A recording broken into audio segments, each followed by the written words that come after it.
A graça e a paz do nosso Senhor Jesus Cristo esteja com todos vocês, queridos alunos da IPEC, da nossa Escola Preparatória Embaixadores de Cristo. Vamos dar sequência então nessa aula introdutória. Como eu já coloquei o conteúdo em PDF lá no grupo, acredito que vocês estudaram, que vocês leram.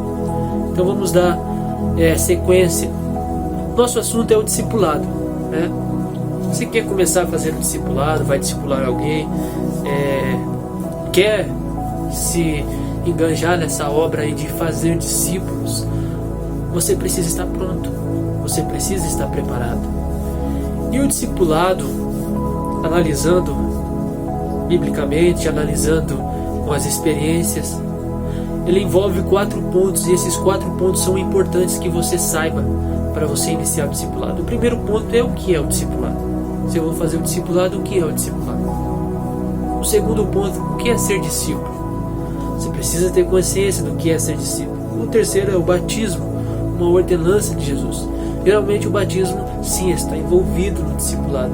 E o quarto ponto é um ponto meio polêmico, mas importante, não é menos importante, mas importante, que é: não se batizamos para ser salvos, mas sim porque nós somos salvos. Para começar essa aula de hoje, eu quero que vocês abram aí, quem tem a Bíblia Sagrada de livre acesso aí, abra em Mateus capítulo 16, versículo de número 24. O texto diz assim: E Jesus disse aos seus discípulos: Se alguém quer ser meu seguidor, esqueça os seus próprios interesses. Esteja pronto para morrer, como eu vou morrer, e me acompanhe. Então, com base nesse versículo, nós vamos desenvolver esses 4 pontos abordados aqui nessa aula. O primeiro ponto é o que é o discipulado. Discipulado. Se ouve falar tanto em discipulado, principalmente em nosso meio, no meio cristão. E o que realmente é o discipulado?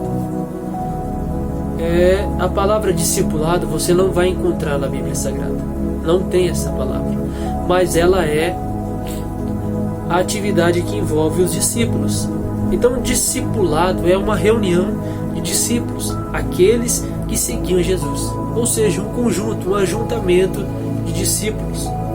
Segunda definição para essa palavra é um grupo composto por alunos de uma escola. Ou seja, então o discipulado nada mais é do que um grupo, uma classe de alunos seguindo as orientações e ensinamentos de seu mestre, de seu professor. No meio cristão, a igreja é a classe e Jesus é o professor, ele é o mestre que vai ensinar os seus discípulos. Então, quando Jesus ele chama os seus discípulos, ele faz esse convite, ele está fazendo um discipulado. Então, o discipulado é uma classe, um ajuntamento de pessoas que querem aprender, que querem não só aprender, mas seguir quem está ensinando. Então, o discipulado é isso. Você que vai começar o seu discipulado, você precisa deixar bem claro para a pessoa em quem você vai discipular esse quesito, que o discipulado é uma classe de alunos, um grupo de pessoas que querem aprender e seguir e praticar aquilo que estão aprendendo. Temos alguns textos bíblicos que precisamos consultar com referência a isso. Então, se você está aí com a sua Bíblia, abra em Mateus capítulo 4, do versículo 12 ao 22, a gente está lendo.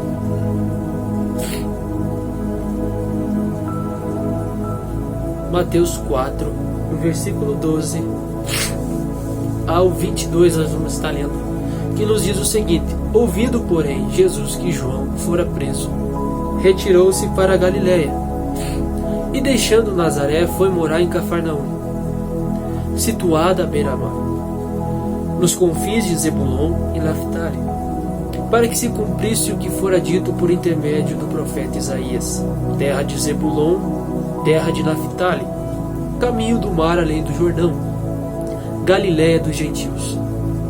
O povo que jazia em trevas viu grande luz, e aos que viviam na região e sombra da morte resplandeceu-lhe a luz. Daí por diante passou Jesus a pregar e a dizer: Arrependei-vos, porque está próximo o reino dos céus. Caminhando junto ao mar da Galileia, viu 2 irmãos, Simão, chamado Pedro, e André, que lançavam as redes ao mar porque eram pescadores. Versículo 19. E disse: Vinde após mim, e eu vos farei pescadores de homens. Então eles deixaram imediatamente as redes e o seguiram. Passando adiante, viu outros 2 irmãos, Tiago, filho de Zebedeu, e João, seu irmão, que estavam no barco em companhia de seu pai, consertando as redes, e os chamou-os. Então eles, no mesmo instante, deixando o barco e seu pai, o seguiram.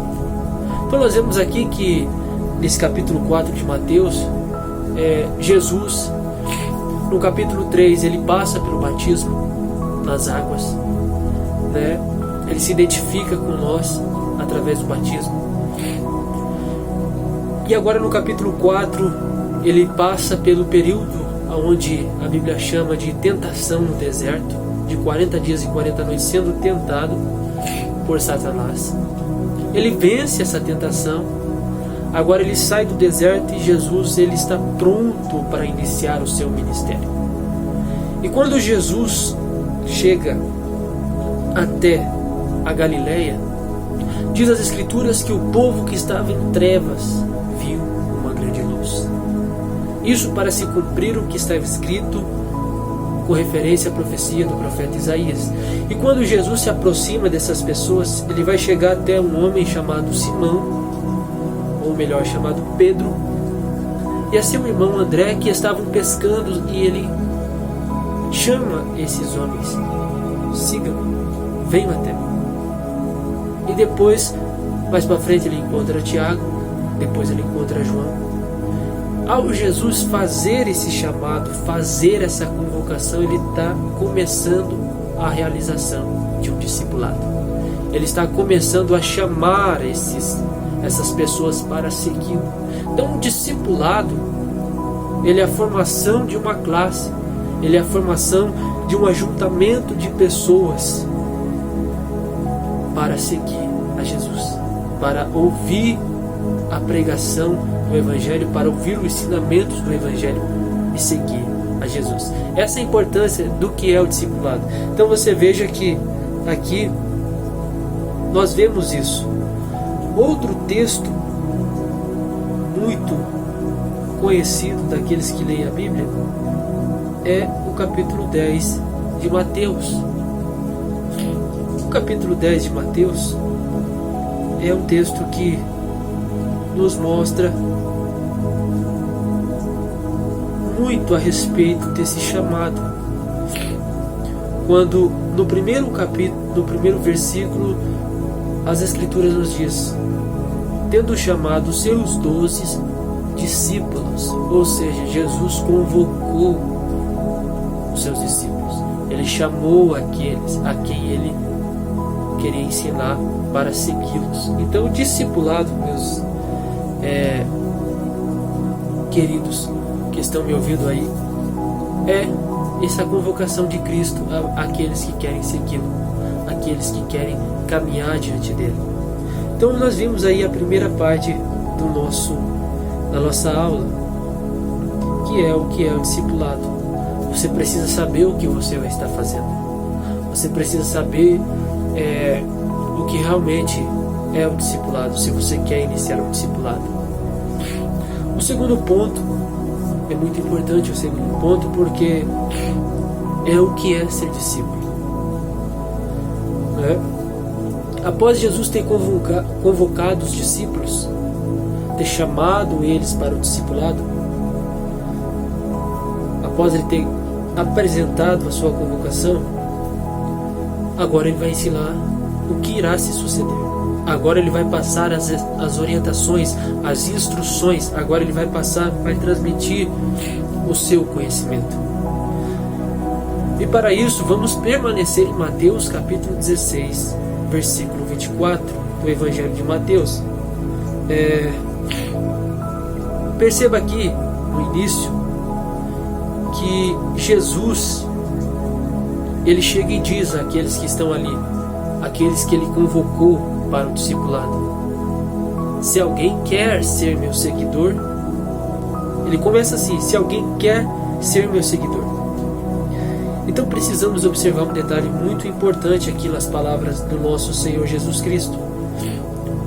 O seguidor, ou aquele que quer segui-lo, não pode fazer isso do seu próprio jeito. Então é muito importante, enquanto você estiver discipulando alguém, você deixe claro isso.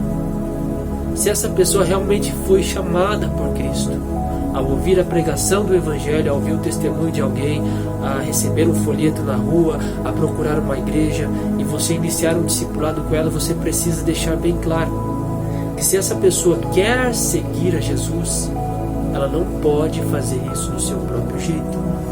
Isso é importante que você saiba colocar isso no discipulado, colocar isso, essa verdade do reino, diante da pessoa. Não poderá fazer isso do seu próprio jeito, porque assim, muitos afirmam que seguem Jesus, porém, suas vidas provam o contrário. Nós podemos ver isso no Evangelho, Jesus falando com algumas pessoas no Evangelho de Lucas, no capítulo de número 6, no versículo de número 46, Jesus vai se referir da seguinte maneira: por que me chamais Senhor, Senhor, e não fazeis o que eu vos mando? Então Jesus está dizendo: por que vocês me chamam de mestre, se vocês não seguem as minhas orientações, se vocês não fazem o que eu peço para vocês fazerem, se vocês não seguem o meu caminho, não seguem os meus passos, por que vocês me chamam de Senhor? Alguma coisa errada tem, certo?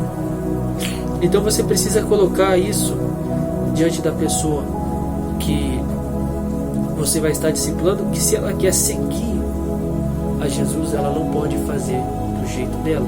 Então aí começa já, Jesus começa a explicar como que vai suceder esse discipulado. Porque o discipulado, ele não é um curso feito para se batizar. O discipulado nada mais é do que a nossa jornada até o reino dos céus. O seguir a Jesus é um discipulado. Então nós precisamos ter essa evidência e entender isso, colocar isso em pauta no discipulado. Então o discípulo é uma pessoa que segue ensinamentos de seu mestre, um aluno que depois da aula está pronto a colocar em prática tudo aquilo que ele aprendeu, como a gente viu aqui em Mateus capítulo 16. Continuando com isso, eu quero destacar para vocês que não existe a possibilidade de ser discípulo sem seguir Jesus. Não existe essa possibilidade. Se você quer ser discípulo, você precisa seguir a Jesus. Então eu faço uma pergunta para você que vai estar me vendo. Você quer fazer discípulo? Mas você é um discípulo? Você segue Jesus para que, a partir desse ponto, as demais pessoas que você vai discipular sigam também? Para isso você precisa ser um discípulo de Jesus. Não há possibilidade de ser discípulo sem segui-lo. Então, se alguém quer ser meu seguidor, Jesus já começa explicando como irá se suceder. Ele continua dizendo assim: esqueça os seus próprios interesses. Você precisa destacar no discipulado as exigências de Cristo, pois para segui-lo há exigências, há requisitos, há algo que ele põe para que todo aquele que crê nele, se manifestar o aceitando e comece a segui-lo, entenda. Ele começa aqui dizendo: esqueça os seus próprios interesses. Se você quer seguir a Jesus, você precisa negar a si mesmo, esquecer os seus próprios interesses. Ou seja, você deve se submeter, ou seja, você deve se render aos interesses de outra pessoa. Quem é essa outra pessoa? Jesus Cristo. Você deve deixar de lado a sua vida. Você deve deixar de lado aquilo que você acha que é certo. Você deve deixar de lado os seus pecados, as suas práticas que não agradam a Cristo. Você deve deixar, abandonar isso, a sua razão, a sua lógica, você precisa deixar de lado para se submeter aos ensinamentos de Jesus Cristo. Fora isso, você não vai ser um discípulo de Cristo, você não vai segui-lo, você não vai estar seguindo. Por isso que é importante você que vai discipular colocar isso em pauta para a pessoa. O Evangelho é um Evangelho de verdade, é um Evangelho que não tem máscaras, é um Evangelho que expõe a verdade diante de todas as pessoas. Perceba que Jesus está dizendo: se alguém quer me seguir, então nem todos vão seguir a Jesus, isso é óbvio, mas aqueles que querem seguir Jesus tem que ser da maneira como Jesus coloca para segui-lo. Então, os seus interesses, a sua própria vida, você vai ter que deixar de lado. Esqueça os seus interesses. Jesus está dizendo isso. Porque o discípulo caminhará por um caminho por onde ele nunca caminhou. É um caminho novo. É uma novidade de vida. Então, por isso, você precisa negar a si mesmo.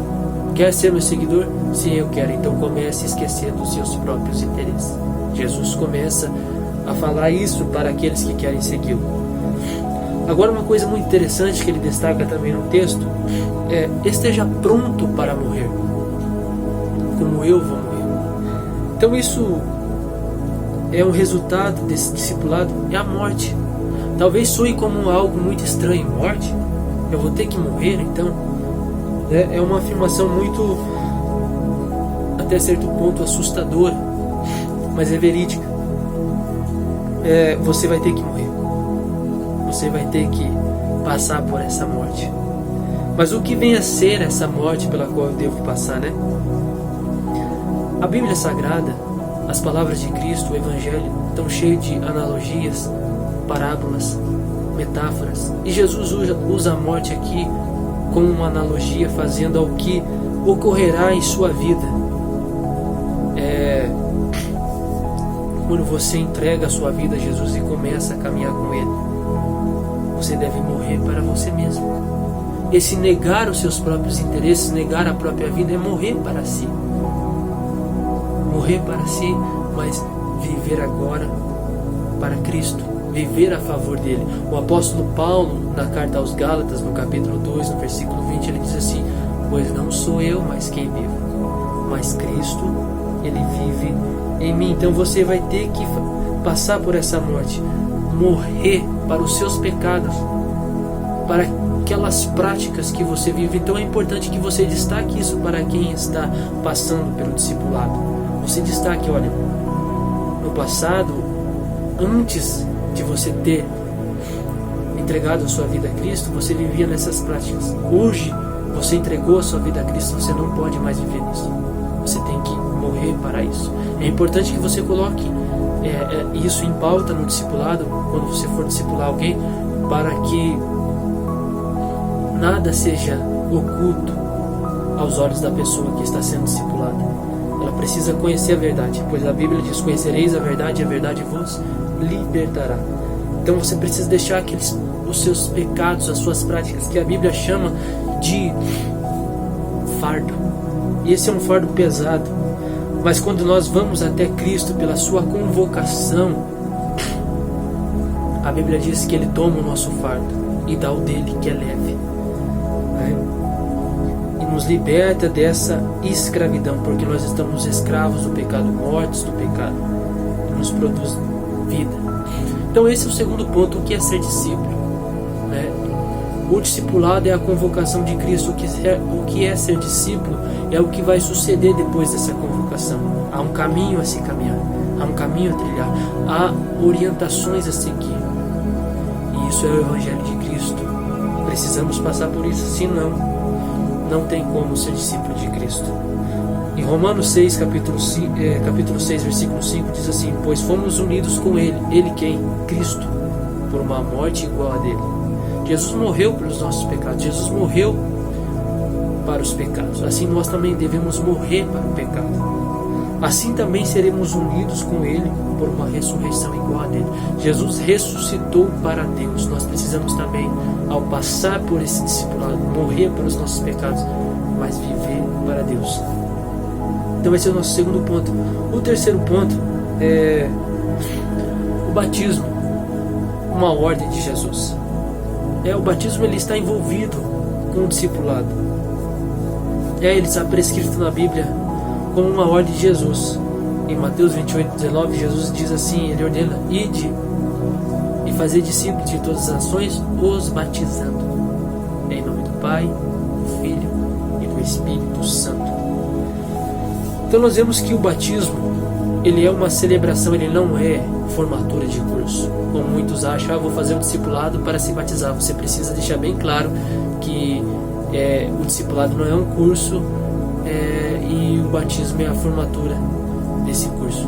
Você precisa deixar claro que esse não é o propósito do discipulado.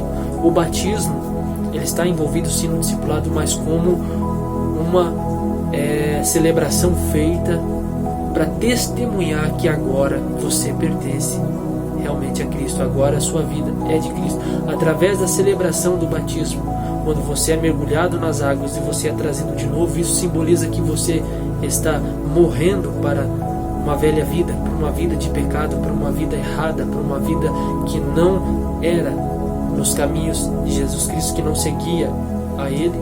E quando você ressurge, você agora está afirmando perante todos aqueles que estão ali presentes, que são testemunhas que agora você é um cristão. Quando você ressurge de novo, você está dizendo assim: eu estou agora ressurgindo para viver para Cristo. Então, o batismo ele é uma celebração para testemunho, para a evidência que você realmente se arrependeu dos seus pecados e você creu em Cristo. Mas o que acontece? Acontece que muitas pessoas se questionam.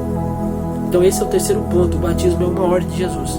Se você é um discípulo, você precisa passar pelo batismo. Você precisa dessa celebração. Eu vou usar um exemplo muito claro aqui. Quando você está num lugar bonito, num lugar importante, geralmente algumas pessoas tiram foto e colocam nas redes sociais para que todos aqueles que fazem parte ali do seu hall de membros ali das redes sociais, dos seus seguidores, possam ver: ele está lá em tal lugar. Então você está testemunhando, você está mostrando, comunicando àquelas pessoas que você está em tal lugar. O batismo é a mesma coisa. É um testemunho que você está dando que agora realmente você negou a si mesmo e você está seguindo a Cristo. Você morreu para uma vida antiga e você ressuscitou para uma nova vida, uma vida agora com Cristo, uma vida na perspectiva do Evangelho, uma vida na perspectiva dos ensinamentos de Cristo. É importante que você deixe claro isso também, o que é o batismo, porque muitas pessoas não sabem o que é o batismo quando vão ao discipulado. Vão com aquela pressa para querer se batizar logo. Não, irmãos, nós precisamos acabar com essa euforia para que a pessoa esteja ciente do que ela está fazendo. Mas muitos se questionam: nós precisamos se batizar para ser salvo? A princípio não se batizamos para ser salvo. Esse é o quarto e último ponto que você precisa abordar no discipulado. Mas se batizamos porque somos salvos. Muita gente entende que para ser salvo precisa se batizar, porque senão não está salvo. Se isso fosse verdade, muitas pessoas que depois da pregação do Evangelho entregam as suas vidas a Jesus, nós não poderíamos considerar elas como salvas nesse ato, porque elas não passaram por batismo. Então o batismo é o resultado do que já ocorreu em você. Ocorreu sim salvação. Quem crer? Então, primeiro, crer. Então já ocorreu a salvação em você. É óbvio que o ato de crer se evidenciará com o batismo. Então a Bíblia mostra também para nós que tanto João Batista, quando ele batizava as pessoas, que evidenciavam o que? Arrependimento. Então as pessoas evidenciavam arrependimento e passavam pelo batismo. Então, ou seja, já ocorria antes do batismo a salvação. Elas só confirmavam através do batismo. Em Atos 8, do 26 ao 40, nós vemos a história de Eunuco, ali que estava caminhando até Jerusalém, lendo o rolo das Escrituras, que estava lá na profecia de Isaías, que falava sobre a morte de Jesus Cristo. Ele queria saber se era Cristo, quem era que o profeta estava dizendo se era ele mesmo ou era de outro. Felipe chega, se aproxima, explica para ele, ele crê, aí ele fala, tem água ali, o que me impede de ser batizado? Felipe fala nada, e ele se batiza e segue salvo. Então o que acontece? Ele já creu em Jesus. Então, por ato dele crer, ele foi salvo. Depois ele passou pelo batismo, confirmando isso. Então nós precisamos entender esses 4 pontos que são importantes para nós iniciarmos o discipulado. Então você que vai acompanhar essa aula aí, espero que tenha edificado muito você, espero que tenha esclarecido algumas coisas com referência ao discipulado. Se você tem algum comentário a ser feito, alguma pergunta, alguma colocação e até mesmo uma crítica, que seja crítica de origem construtiva, pode deixar aí nos comentários. Que Deus abençoe a cada um e até a próxima.